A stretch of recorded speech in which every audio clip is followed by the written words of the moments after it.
खो वच्छतयो धम्मा अकुशला तयो धम्मा कुशला।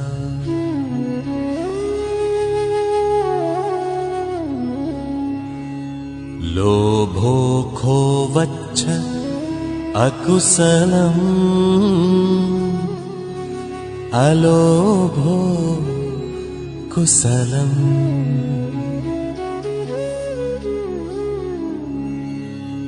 दोषो खो वच्छ अकुशलम् अदोषो कुशलम्।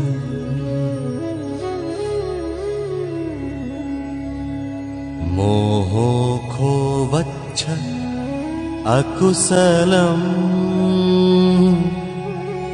अमोहो कुशलम्।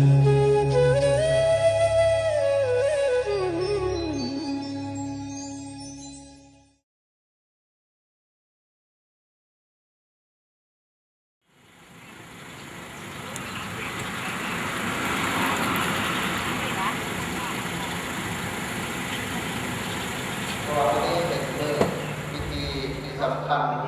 ในงานสถาปนกิจศพของพระเดชพระคุณยศในพระโคสาจารย์ดาวสโลจะได้มรณภาพจากไปในวันที่26ในจังหวัดบรรดาพ่อแม่ของญาติโยมก็ได้ให้ความสำคัญเนื่องจากว่าหลายประเทศดาวพุทธวงศ์เป็นพระมหาเถระหรือว่าเป็นพระสงฆ์องค์หนึ่งที่สามารถนำเอาแสงสว่างคือทั้งคำสอนของแม่โยมมาวันนี้การสุนิภาพภูมิใจตลอดถึงภายในและต่างประเทศทางคณะกรรมการนำสถานที่ประประดาตกแต่งของพระเองศพของพระเดชพระคุณประธานใหญ่ตกแต่งอย่างยอดงามชื่อเสียงในนามของประธานใหญ่เอาก็ได้หายจากไปนี่สันใดเข้าเห็นใดองค์สมเด็จพระสัมมาสัมพุทธเจ้าของเราเป็นกระดาษทางเขาไปทางด้านตั้งไปเรือบัลลังก์ในประสงค์เจ้านี้เป็นผู้สืบทอดคุณงามความดีสืบทอดเอกลักษณ์สืบทอดพระพุทธศาสนาสืบต่อไปพระราชเจ้าของเมืองกันประดาสังขารทางไปแก่ก็เป็นการไปในร่างกายไปนอกส่วนงามความดีก็เป็นการจากไปยังที่ท่านกระบุกระลับพระพุทธศาสนาคุณงามของความดีก็เป็นยังมีอยู่ศรัทธามอบปัจจัยเพื่อประกอบส่วนในการงานสร้างพระกิจส่วนนี้ก็มีครอบครัวของพระอาจารย์ก็มีพระอาจารย์ก็มีข้อมีจิตวัดล่าดิสเพลย์ออสเตรเลียก็ได้โมทนาจำนวน$200ครอบครัวนั่งบุญมีไส้โดสีน้ำรูมูข่าวสูตรดอกโมทนาในงานสร้างพระกิจศพของยาทานใหญ่$50แล้วก็ครอบครัวดวงดีเจริญสุข$100ต้องเป็นผู้ท้ายผู้ท้ายศพท้ายศพท้ายไพ่ขึ้นเรือต้นเรือขึ้นเรือลงใต้เดินทางโดยอากาศขอให้ทำเจ้าภาพต้องเป็นผู้ที่พวกทุกสวัสดิภาพทุกประการ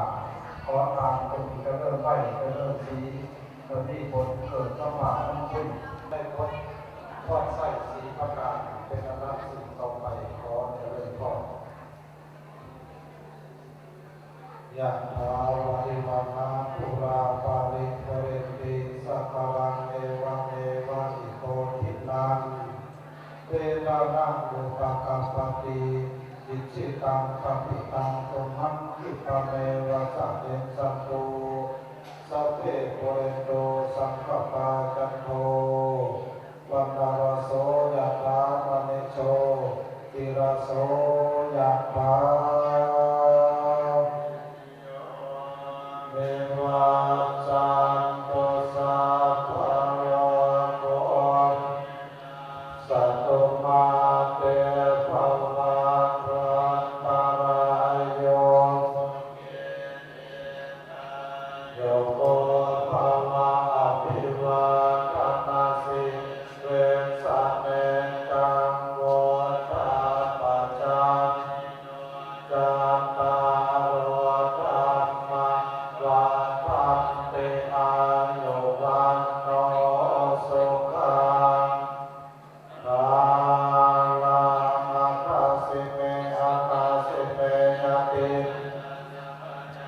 เวตานังตากินังตัสสะโพเปนะตังอาตัสสะรังวาโสโกวัญญาวัญญาปาเรเทวัญญานันตังเตตานังยัตตาโยอายัจจโพนากินนาทินนาสังฆเมโสนาเตติตังสัทธานาโสโอปะกาปะเตโสยะเตธัมโมจาอายังเนตัสสิโตกตาอุลลาภารัจจาภิกขุธัมมาโรวาทินังปัสสุตังอานาปะทังติ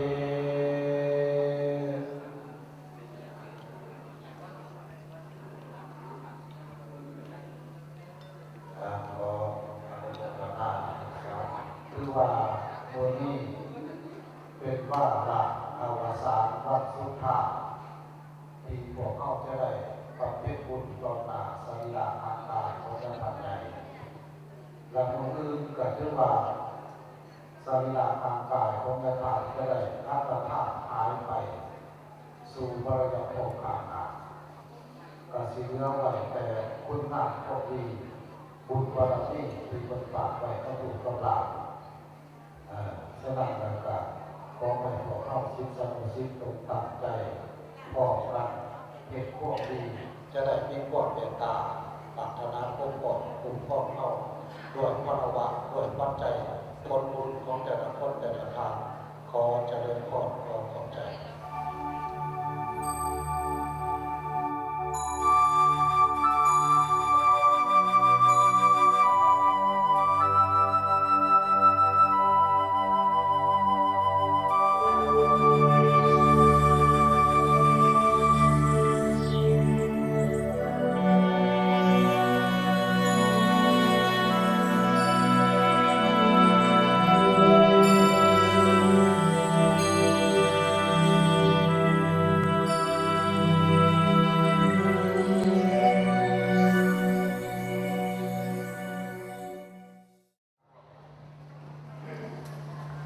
อาจารย์เริ่ม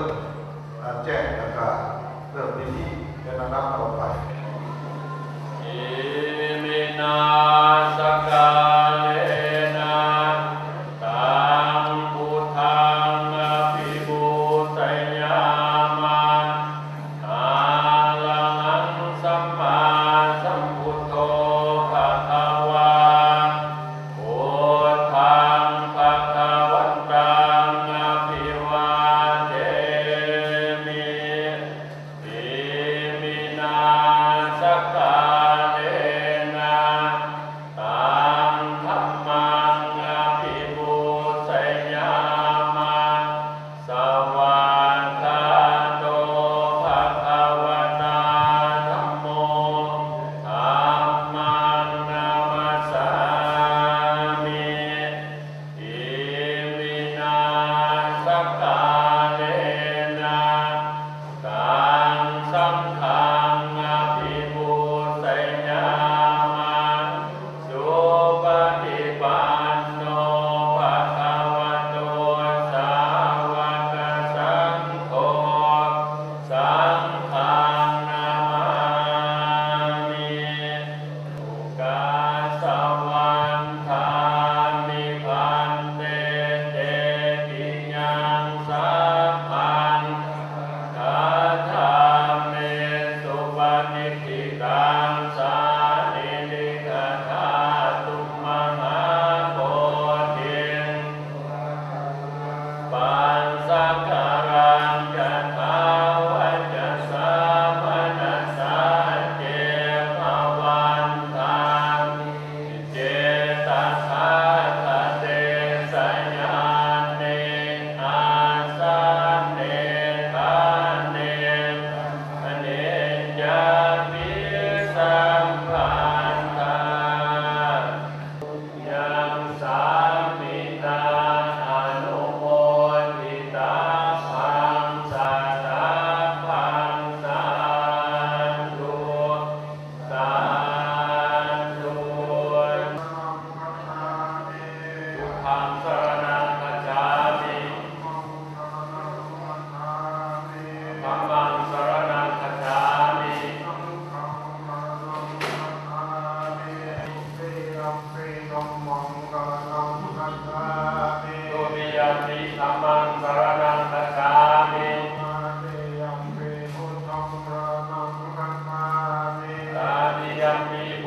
สรณังคัจฉามิ อาติยัมปิธัมมังสรณังคัจฉา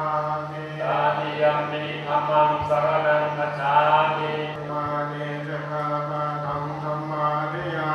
มิ ปานาติปาตาเวรมณีสิกขาปะทังสมาธิยามิปะทัง ภาวนาเวรมณีสิกขาปะทังสมาธิยามิ สาวาทาเวรม ยามิ สุราเมรยมัจจปมาสถานาเวรมณีสิกขาปะทังสมาธิยามิทุกขันติทุกขันตปฏิสังขวายสมาสัตตานะโมตัสสะภะคะวะโตอะระหะโตสัมมาสัมพุทธัสสะนะโมตัสสะภะคะวะโตอะระหะโตสัมมาสัมพุทธัสสะสุตินังวัตเมทานังทานังเมปริสุทธังโอโนสยามาสาธุโลกันเตจิกุสังโฆข้าได้พระสงฆ์ผู้เจริญพวกเขาน้อยทั้งหลายไม่มีอุบาสกอุบาสิกาทุกส่วนหนาขอน้อมถวายเข้าบิณฑบาตทักตาอาหารกับทั้งเครื่องบริวารทั้งหลายเหล่านี้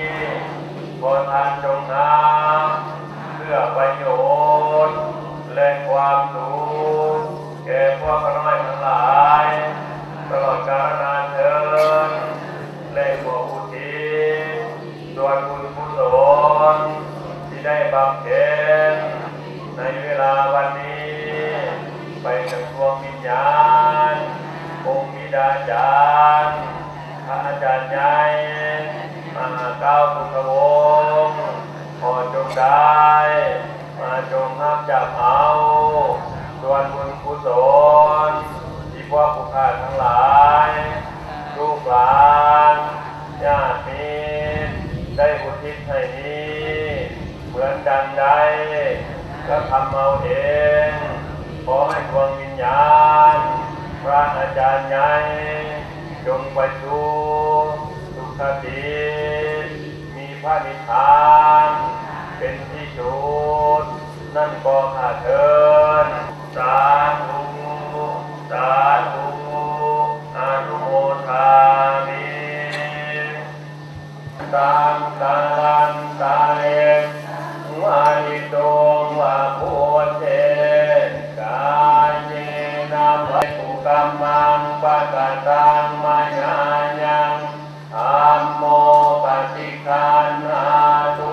อัจจยันตายเยนะวาจายะวะเจตัสสะวะสังเกตุกัมมังปะกะตังหาตุ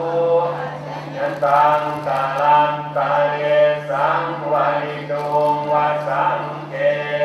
พระพระพุทธาจงสมบูรณ์ให้เป็นมงคลแก่ผู้ทานทั้งหลายผู้ทุกตนทุกองค์ในโอกาสเดิน อามาริวะหาภุราภริโภเรนติยาคลาเมวะเมวะติโตทินังเปตานันตาลาอาจาริโยปะกาลาจามาตาปิตาจายาตะคามิยามะมังลาสายริปิโตภะคะวะอะระหังสัมมาสัมพุทธัสสะบาทหมดเด้อโดยแม่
หลวงที่มีเนื้อนาบุญเกิดที่ประดุจคุณภาพใน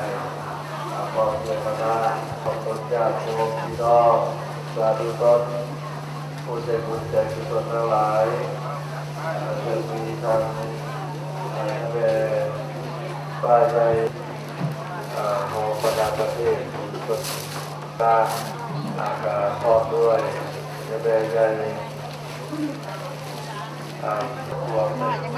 บุญสารคุณขอสัมปทาการทำบุญทำกุศลในทุกข้อชาวกะหาเทตังพุทธานังตาตังนี่เป็นคำสั่งสอนของพระพุทธเจ้าทั้งหลาย ขอต่อไปคุณภาษีรัตนไตรอาณาบัตการเนื้อถาดใหญ่ดร.มหาเวทมาเสนัยผู้ประจำการศูนย์กลางโครงการพระพุทธศาสนาสัมพันธ์ลาวอาจจะเป็นองค์ที่ได้ให้ธรรมะเกี่ยวกับเรื่องความเป็นมาพิธีงานสาปนกิจศพของพระเดชพระคุณญาติท่านใหญ่พระธรรมโฆษาจารย์ญาติท่านใหญ่ป่าเก้าพุทธวงศ์ให้ญาติโยมทุกท่านได้รับชมรับรู้ น้อมนมัสการพระเถระพระเถระแต่เจริญพรออกผลญาติโยมพุทธบริษัททั้งหลายเนื่องในโอกาสงานสาปนกิจศพของญาติท่านใหญ่มหาเก้าพุทธวงศ์ญาติท่านได้มรณภาพจากพวกเขาไปโดยเฉพาะในนครหลวงเวียงจันทร์ภายนอกก็มีการนำผักลัดออกผลญาติโยมพุทธบริษัททั้งหลายที่ได้มาบุรีถือว่าเป็นบุญเป็นกุศลอันหนึ่งให้เกิดขึ้นแก่ผู้ที่ยังมีชีวิตอยู่และผู้ที่ได้มรณภาพจากไปซึ่งมีศพเป็นพยานความตายเป็นผลของความเกิดบรรดามนุษย์ทั้งหลายที่เกิดขึ้นมาในโลกไม่ว่าจะเป็นคนดีคนชั่วคนโง่คนฉลาดคนหักมีคนมีฐานะและบุมีฐานะเราตกอยู่ในสภาวะเช่นเดียวกันและท่านก้าวของเขาก็เช่นเดียวกันอันนี้คือกฎเกณฑ์ในมื้อนี้ก็ถือว่าเป็นพิธีสำคัญพวกเราลูกศิษย์ลูกหาออกสวนญาติโยมทั้งภายในและต่างประเทศมาแสดงความโศกเศร้าอาลัยอาวรณ์รำลึกนึกถึงพระคุณของพระอาจารย์ถึงแม้พระอาจารย์จะจากพวกเขาไปแต่ว่าคุณงามความดีที่ท่านได้สั่งเอาไว้มากมายไก่กองบ่สามารถที่จะพรรณนาได้อันนี้คือคุณค่าของชีวิต มื้อนี้ก็น้อยพระพรหมนาวงศ์ภักดี ซึ่งได้เป็นลูกศิษย์ลูกหาปลูกไก่สิทธิแท้และในโอกาสมื้อนี้พระน้อยได้มาร่วมเศร้าสลดใจที่ได้สูญเสียพระผู้ที่มีความสำคัญเป็นพระบิดาจารย์ของอาตมาหรือว่าเป็นพ่อผู้ที่สองก็ได้เพราะว่าอาตมาได้มาอยู่ในวัดเสียงเงินเป็นเวลา18 ปีจึงได้จากในทานมหาเก้าพุทธวงศ์หรือว่าพระธรรมโฆษาจารย์เก้าที่ได้ให้ความอบอุ่นที่ได้ให้ความโง่แสงสว่างแก่ขน้อยแต่ในเวลาโอกาสนี้ขน้อยก็บ่ได้ลดบ่ได้ละและยังได้มาสดสวยในการสร้างสาบูรณะปฏิสังขรณ์โดยเฉพาะคือได้ไม่ให้กุฏิให้ญาติทานเก้าอยู่หลังจากไฟใหม่และได้มาซอยสร้างกุฏิพร้อมนี้ยังได้นำเอาญาติทาน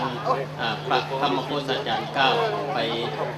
พักผ่อนอยู่ในสหรัฐอเมริกาเป็นเวลา1 ปีพร้อมนี้ยังได้หาปัจจัยหรือว่าทุนทรัพย์มาสร้างหลังคาสิงวัดเชียงยืนขน้อยเป็นพระผู้หนึ่งที่ได้มีส่วนร่วมในการปฏิสังขรณ์วัดแห่งนี้ด้วยความสดสวยงดงามในขณะนี้เวลานี้ขน้อยก็บ่มีสิ่งใดที่จะขอให้คุณพระอาจารย์มหาเก้าจงไปปกปักรักษาให้ขน้อยพร้อมโดยศิษย์สานุศิษย์ ที่อยู่ต่างประเทศให้มีแต่ความสุขความเจริญสุขกายสุขใจข้าน้อยก็ขอเจริญพรและนมัสการมณโอกาสนี้ขอขอบใจ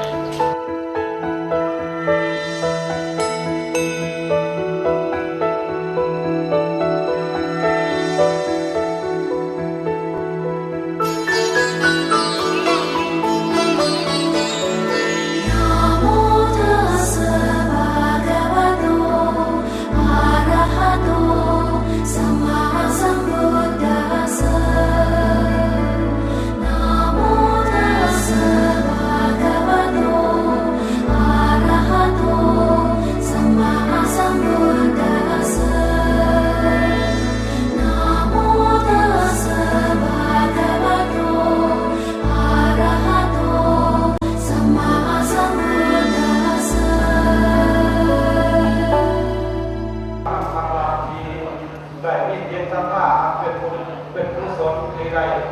เราประกอบส่วนระดับวัดไทยของยังแต่สักเวลาสำคัญ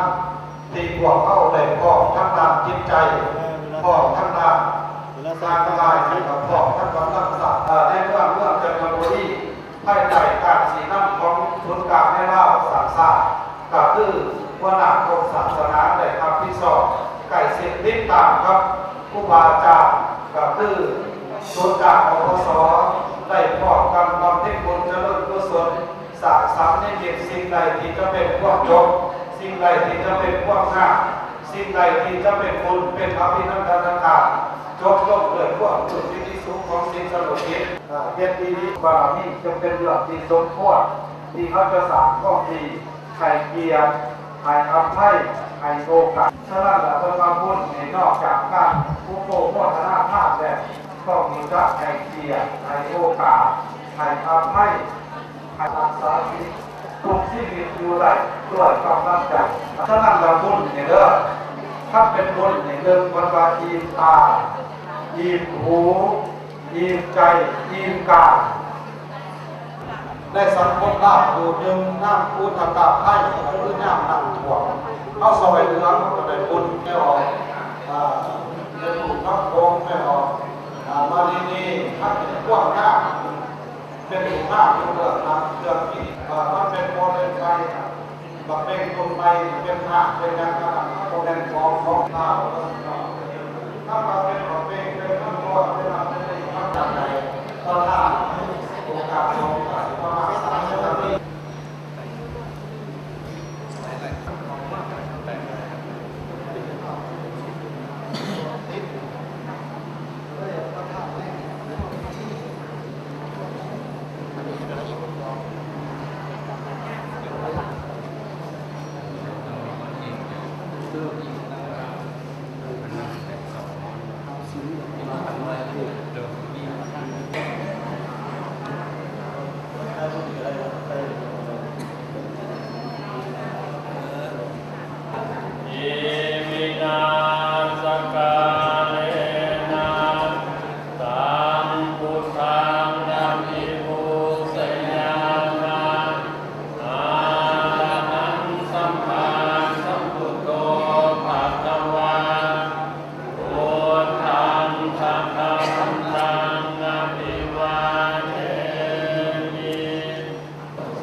Amen.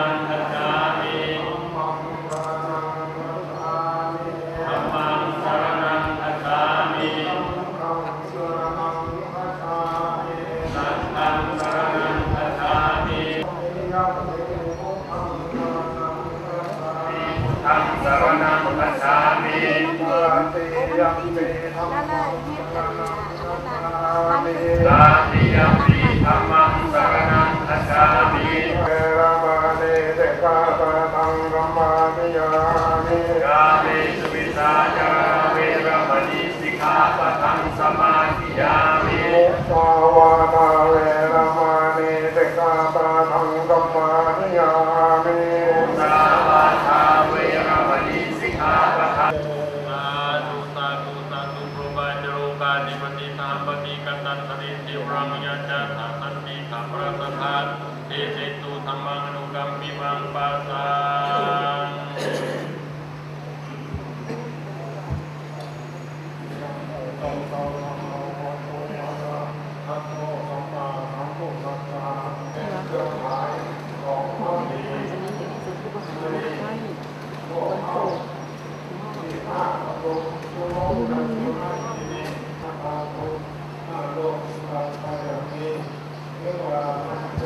เป็นผู้ให้สิ่งให้ทำมาตลอดไม่อยาก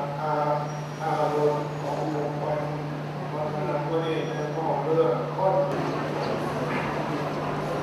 สองลำพวกนี้ที่โยมให้โยมพระพุทธเจ้าเป็นผู้ประกาศนี้ของเป็นมาเป็นเรื่องรายเราก็เป็นราชาสิงหาให้บริบูรณ์ซึ่งจะองค์ก็เป็นงานเราเป็นเรื่องงานมันจะนั่งนอกหลายเรื่องของญาติสี่คู่ในโลกนี้ปัจจุบันนี้โมเมนของหายากแล้วเพราะว่าพระพุทธเจ้าจะไม่กินให้โลกแล้วหมายความว่าแค่ตัวหน้าโลกของเกิดเรื่องต้นใดก็สลายเลือดขาวเรียกคนหน้าจะถามเอาในนะครับเข้าไปไม่ออกก็มันเกิดมาแล้วเป็นต้นหน้าตาการแต่งรูปโอ้โหโลดแล้วแต่เราชีวิตเป็นเดิมพันเป็นเอาที่เป็นเทศนาชาเนอาจารย์เป็นที่สิ้นสุดยศที่ลงขอเห็นรวมแก่เวลานิพพิตาสาธุภายหลังดียทัดใหญ่อากาศพระธาตุถวายให้พระธาตุพุทธศาสนาประเทศเป็นระดับแต่ไม่พอเจริญพรอาสาธุสาธุสาธุขอให้ขอบคุณดรได้ไม่แก่สายใจเส้นซองตลอดเถิดหนาโยมทุกคนได้อายุ99 ปีคือพอทางมีสติปัญญาครบอาการ32ทุกอย่างเอาขอให้ถวายสิ่งที่ประเสริฐกับขอให้ท่านแม่ได้ครับสิ่งที่ประเสริฐได้รับสืบต่อไปขอนิมนต์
เป็นนิมิตหมาย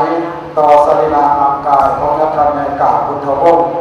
ให้รับทีของผู้ว่าพอถอนในจุมารีไซยสอนโดยมีตัวแทนของผู้ว่าคือยำแม่ป่าดร.ไซใจไซยสอนได้เป็นบุญถวายไต่ต้นของพุทธศาสนาในอันดับต่อไป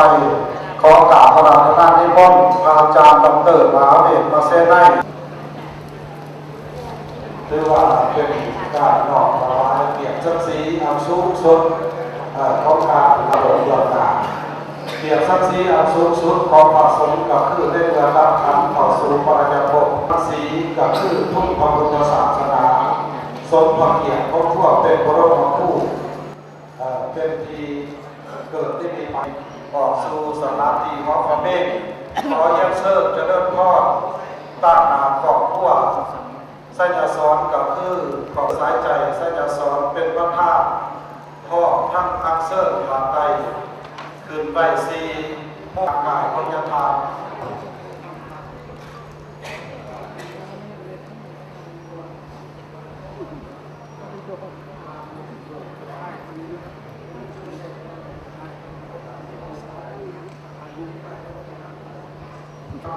ลงคาถา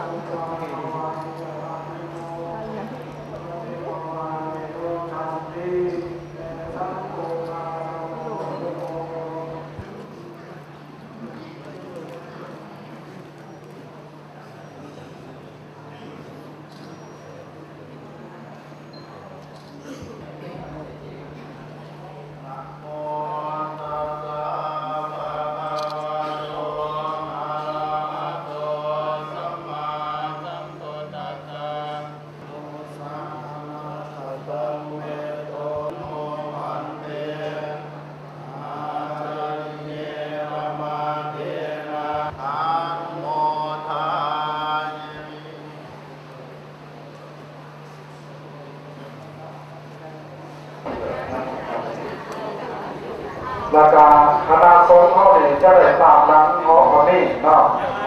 รถชุมนุมเขาได้ออกในทางตรงเฉพาะผู้บาอาจารย์พระมหาเถระจะได้เป็นผู้ทางขบวนอันเชิญนอกเอาสรีระร่างกายของยาธรรมใหญ่อาจารย์ตูเนาะเอาผู้สมพลธรรมอุดม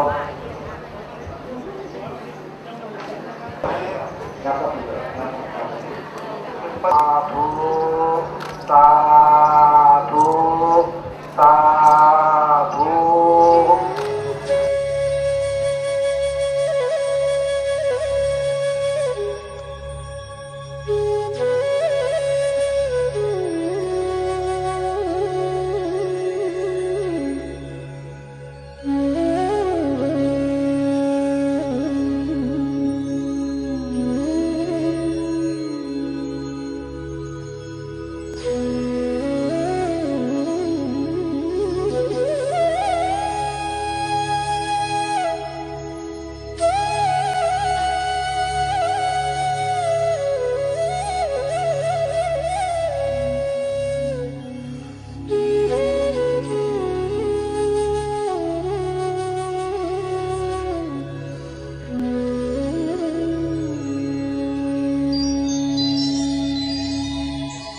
इमे को वच्छतयो धम्मा अकुशला ตโยธัมมากุศลา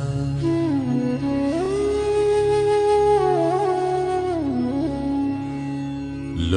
ภโควัชชะอกุศลัม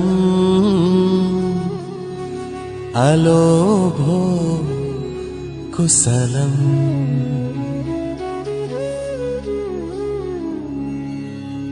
โดโสโควัชชะอกุศลัมอโดโสกุศลัม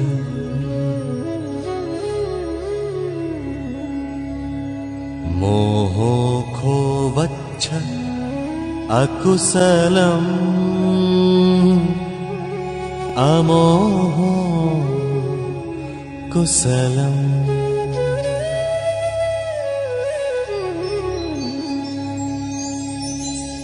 ปานาติปาโตโควัชชะอกุศลัมปานา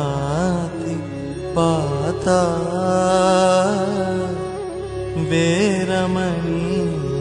กุศลัม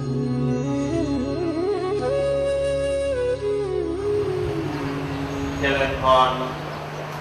การนำพักรัฐออกตนญาติโยมพุทธศาสนิกชนที่นักแขกทุกท่านเมื่อนี้ท่านทั้งหลายได้พร้อมเพรียงกันมาร่วมบำเพ็ญบุญกุศลในงานชาปนกิจศพพระเดชพระคุณพระธรรมโคสาจารย์ญาติท่านมหากาวพุทธวงศ์ที่วัดเสียงยืนดีนี้ขณะนี้ก็ถือว่าได้เวลาเริ่มงานยามดีที่เราท่านทั้งหลายจะได้พร้อมเพรียงกันดำเนินพิธีการในการชาปนกิจศพในครั้งนี้สืบต่อไปทำผิดนี้ทางคณะกรรมการ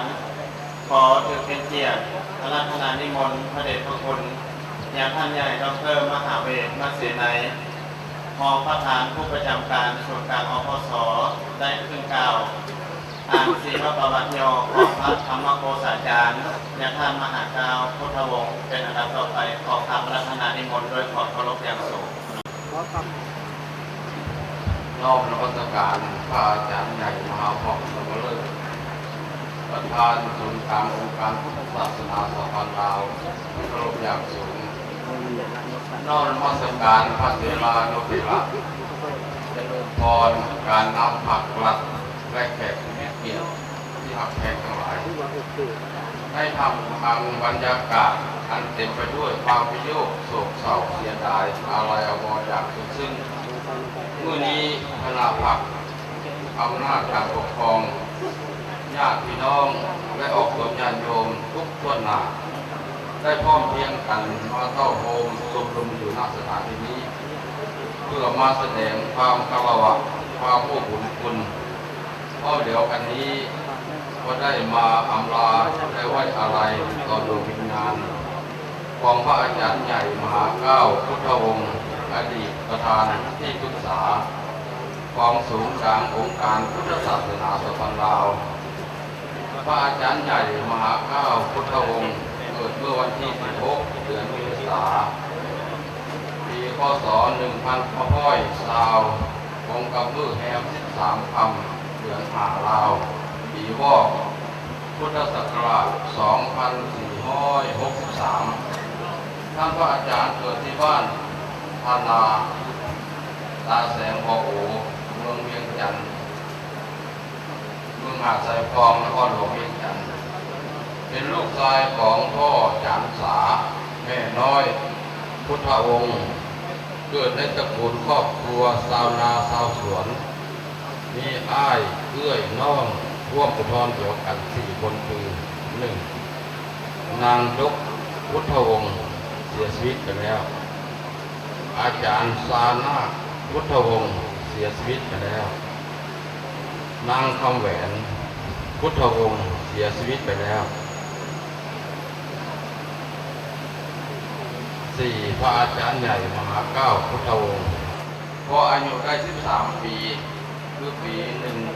1933 ก็ได้เอาตนเข้าบรรพชาบวชเป็นสามเณรพระอาจารย์ก็ได้บวชสมบท บวชเป็นพระภิกษุในพระพุทธศาสนาที่พระธสีมาวัดพานาตาแสงวงศ์โดยมีญาทานพระคำเป็นอุปชาจารย์อาจารย์ได้ตั้งใจศึกษาคำเรียนด้วยความเคารพในการศึกษาพระอาจารย์ใหญ่ได้ไปเรียนต่อที่ประเทศอินเดียได้สำเร็จการศึกษาในระดับชั้นปริญญาโทหลังจากจบการศึกษาลาประจำอยู่วัดเชียงยืนตั้งพารามตั้งแต่นั้นจนถึงปัจจุบัน1989พระอาจารย์ใหญ่ได้ถึงแต่งตั้งให้เป็นคณะบริหารงานประจำศูนย์กลางอปส.เมื่อเข้ามาพมภาคกาสาวบัตรแล้วได้เอาใจใส่ปฏิบัติตนคงต่อศีลธรรมตามแบบฉบับที่องค์สมเด็จพระสัมมาสัมพุทธเจ้าทรงสั่งสอนจนเป็นที่เคารพนับถือของพระสงฆ์สามเณรและออกตนญาติโยมทั้งภายในและต่างประเทศเป็นพระมหาเถระที่ภักหลักไว้เนื้อเสื้อใจพระอาจารย์จึงได้รับการย่องยอสรรเสริญตลอดมาตลอดระยะที่พระอาจารย์เจ็บป่วยโซอยู่นั้นเท่าแก่แนวโฮมองค์การจัดตั้งภักหลักองค์การจัดตั้งแนวราวสั่งสร้างองค์การพุทธศาสนาสัพพลาวพระสงฆ์สามเณรญาติพี่น้องแพทย์หมอออกตนญาติโยมและศิษยานุศิษย์ก็ได้เอาใจใส่ดูแลเบิ่งแยงรักษาเป็นผัวพระอาจารย์จนสุดความสามารถแต่อาการเจ็บป่วยของเพิ่นบวกเข้ากับโรคชราจึงเกิดให้สุขภาพของเพิ่นทรุดโทรมลงเรื่อยๆจนในที่สุดพอดวันที่26กุมภาพันธ์2014กรมกับมือวันพุธแห่ง12ค่ำเดือน3ปีมะโรงพ.ศ. 2556เวลา 12:30 นาทีพระอาจารย์ใหญ่มหาเก้าพุทธวงศ์ผู้เป็นที่เคารพรักของพวกเขาทั้งหลายก็ได้ถึงแก่มรณภาพจากพวกเขาไปด้วยอาการสงบรวมอายุได้94 ปี72 พรรษา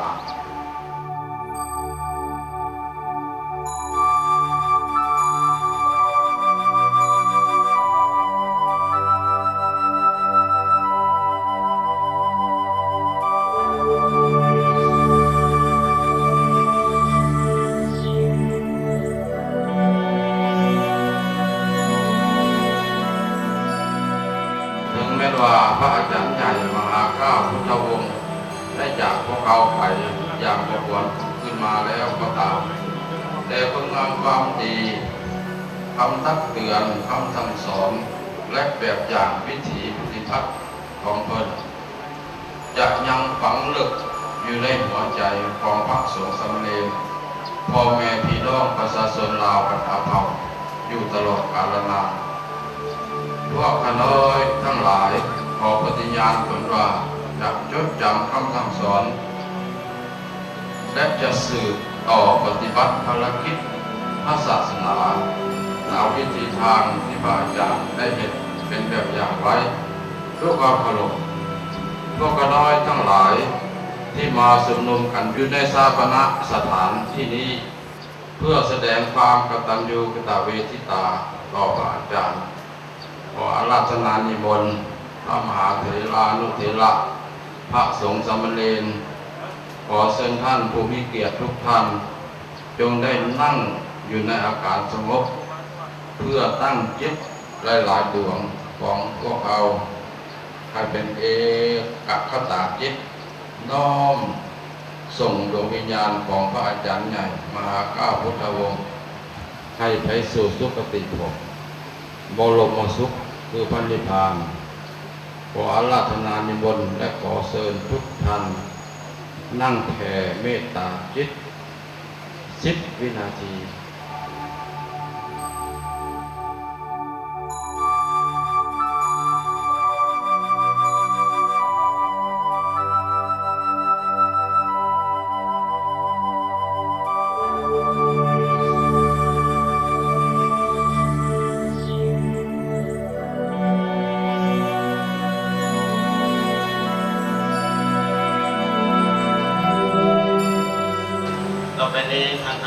การขอเจริญพรหรือว่าเสริญพระออกแก่นตากองบุญมีรองประธานส่วนกลางแนวราวสร้างชาติผู้ชี้นำเรื่องการศาสนาได้ขึ้นกล่าวคำสดุดีต่อพิธีชาปนกิจศพของพระธรรมโคสาจารย์ญาท่านมหาเกาวพุทธวงศ์น้อมนมัสการพระอาจารย์ใหญ่ดร.พองสมฤกษ์ประธานศูนย์กลางองค์การพุทธศาสนาสัมพันธ์ลาวกรรมการศูนย์กลางในลาวสังสารที่เคารพอย่างสูงน้อมนมัสการพระเถรานุเถระเรียนท่านผู้นำพรรครัฐที่นับถือบรรดาท่านนักปกครองศาสนิกชนทั้งภายในและต่างประเทศที่นับถือและหักแผ่ข้าพเจ้านำคณะกรรมการศูนย์กลางในลาวสังสารต่างหน้าให้การติดตั้งพรรครัฐที่เกี่ยวข้องทุกภาคส่วนและสาวพุทธเหล่าบรรดาเผ่าที่ได้นำเต้าโฮมกันในวันนี้เพื่อไว้อาลัยอาวรณ์และกราบไหว้สักการะบูชาต่อดวงวิญญาณอันบริสุทธิ์พุทธพองของพระอาจารย์ใหญ่มหาเกาวพุทธวงศ์พระธรรมโอษาจารย์อดีตประธานคณะที่ปรึกษาศูนย์กลางองค์การพุทธศาสนาสัมพันธ์ลาวอดีตประธานที่ปรึกษาวิทยาศกองค์ตือและอดีตเจ้าที่การวัดเชียงยืนณทารามตลอดระยะเวลา94 ปีและ82 พรรษาแห่งการเคลื่อนไหวในวิธีธรรมและของเพิ่นพระอาจารย์ใหญ่มีความรับผิดชอบสูงต่อพระธรรมวินัยเคลื่อนไหวตามพระบทบาทและสิทธิหน้าที่ของเพิ่นตามการมอบหมายจากการจัดตั้งที่เกี่ยวข้องของภาครัฐโดยเฉพาะในองค์การพุทธศาสนาสัมพันธ์ลาวเพื่อเคลื่อนไหวเผยแพร่พุทธศาสนาและประกอบส่วนอย่างตั้งจ้างเข้าหันเข้าในภารกิจปกปักรักษาและสร้างชาติพัฒนาประเทศชาติดำรงไปเทศนาธรรมศึกษาอบรมพระสงฆ์ธรรมเนรและประชาชนเหล่าบรรดาเผ่าไทยมูลจักบาปบุญคุณโพธิและตามปรากฏการณ์ย่อท้อในสังคมเพิ่นได้เป็นแบบอย่างในการเสียสละความรู้ความสามารถสติปัญญาทางวัฒนธรรมของพระอาจารย์ใหญ่หรือว่าเป็นการสูญเสียพระมหาเถระที่เข้าเสียดายมาสู่องค์การพุทธศาสนาสัมพันธ์เราพระสงฆ์สามเณรและสาวพุทธเราบรรดาเผ่าทางภายในและต่างประเทศข้าพเจ้าในนามต่างหน้าคณะกรรมการศูนย์กลางในวัดสังสารและต่างหน้าคณะรับผิดชอบงานชาปนกิจศพและอำนาจปกครองทุกภาคส่วนที่เกี่ยวข้องขอแสดงความสักการะบูชาและผู้บุญคุณต่อดวงวิญญาณอันบริสุทธิ์พุทธพองขาวสะอาดของพระอาจารย์ใหญ่ที่ได้เสียสละอุทิศตนตลอดชีวิตของเพิ่นเพื่อปกปักรักษาพุทธศาสนาและเพื่อประเทศชาติบ้านเมืองของพวกเขาในวาระสุดท้ายนี้พระน้อยนำต่างหน้าอาจจะตั้งพระสงฆ์สามเณรชาวพุทธเหล่าบรรดาเผ่าขอปฏิญาณตนมาจะพร้อมกันซึ่งต่อพันขยายและปกปักรักษามุนเชื้อดีงามของพระอาจารย์ใหญ่มหาเกาวพุทธวงศ์วัฒธรรมโอษาจารย์ไว้ในความทรงจำของพวกข้าน้อยและพวกลูกหลานต่อไปขอน้อมอธิษฐานด้วยความบริสุทธิ์ใจของพวกข้าน้อยทั้งหลายมาองค์กันทุนี้ในฐานะสถานแห่งนี้ขออาราธนานิมนต์ดวงวิญญาณอันสุขพุทธพองสาวสะอาดของพระอาจารย์ใหญ่จงไปสถิตอยู่ในสุคติภพและเข้าสู่พระนิพพานด้วยเทินสาธุสาธุสาธุขอขอบคุณ